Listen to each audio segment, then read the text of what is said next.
Uma pessoa que é marcada pela justiça, que é uma pessoa virtuosamente justa, claro que ela pode não agir com justiça às vezes, mas a estabilidade do caráter dela, aquilo que marca ela, a virtude, você pode depender dela nesse sentido, é que ela será uma pessoa justa. E se virtude é uma característica estável no caráter humano, e adoração é um compromisso de se aproximar de Deus na forma em que Ele determina, então, presta atenção, vou voltar. Se a virtude é uma característica estável, então presta atenção na palavra estável, e a adoração é um compromisso de se aproximar de Deus na forma que Ele determina. Então estamos falando sobre duas coisas que exigem constância. E eu acho que para nós jovens, né, vou botando mais uma vez como jovem, né? Para nós que vivemos de evento em evento, de acampamento em acampamento, de conferência em conferência, a gente quer ver as coisas grandiosas acontecendo. Né? A gente pensa, eu preciso fazer algo grandioso por Deus. Mas se essas duas definições que eu dei para vocês aqui estão certas, de virtude e de adoração, não é necessariamente o seu chamado fazer uma coisa grandiosa por Deus. Talvez você deva pensar como o apóstolo Paulo, que ele fala, não deixei de ir de porta em porta, sem deixar de anunciar o evangelho da graça de Deus. Diz o apóstolo Paulo em alguma ocasião, fui no público, naquela grande ágora, e anunciei as grandes maravilhas de Deus. Isso aconteceu sim, mas o que ele se gloria de dizer, o que ele fala é que o evangelho de Deus compeliu ele para ir de porta em porta. Irmãos, é o chamado de Deus para nós, é essa fidelidade, essa constância, adoração constante nas pequenas e nas grandes coisas.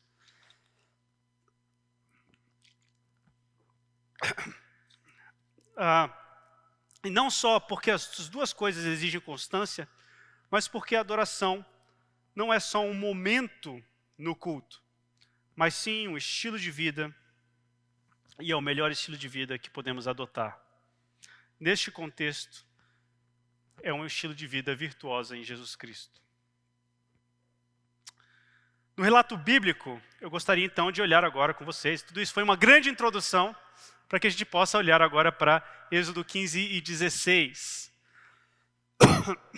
No relato bíblico, eu gostaria de olhar para esses dois momentos na história da redenção, que na verdade são contados como se fossem apenas um. E eu creio que esses dois momentos são colocados como um, justamente para nos apontar para duas formas de se relacionar moralmente com Deus, depois de um ato divino, né?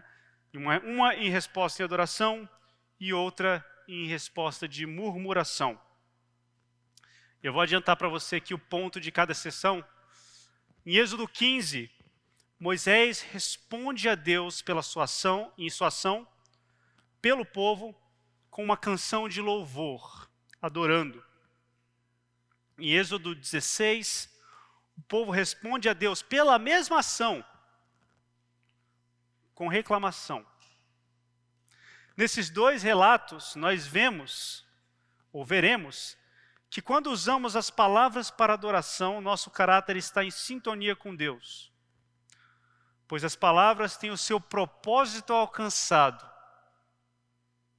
Deus, afinal de contas, Ele é um Deus comunicador. E são usadas de acordo com a ordem pela qual elas foram criadas. Vocês já pararam para pensar que Deus é em si mesmo um ser comunicador, que comunica a sua plenitude e a sua graça por meio de palavras? Então, as palavras criadas por Deus neste mundo, elas são criadas para que elas estabeleçam uma certa ordem. Essa ordem é que essas palavras sejam usadas para dar glória e graça a Deus. Veja, esse não é exatamente o ponto de Paulo em Efésios, quando ele fala, seja qualquer palavra que saia da boca de vocês somente para a edificação dos outros. Ou quando ele fala para que nós cantemos usando os salmos, hinos e cânticos espirituais.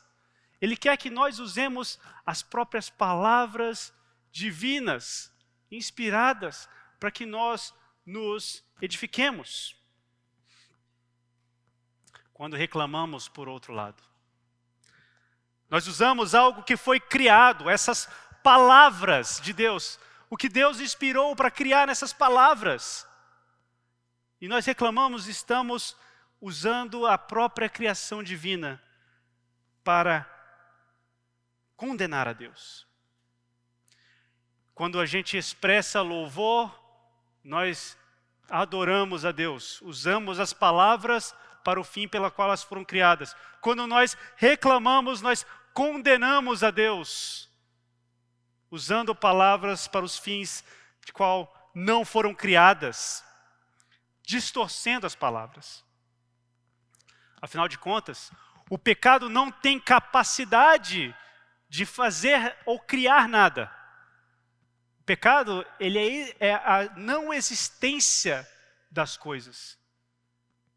Ele pega aquilo que é criado, ele distorce e ele usa para os fins errados. Ele não tem capacidade de criar nada. As palavras boas que Deus nos deu são usadas para a condenação.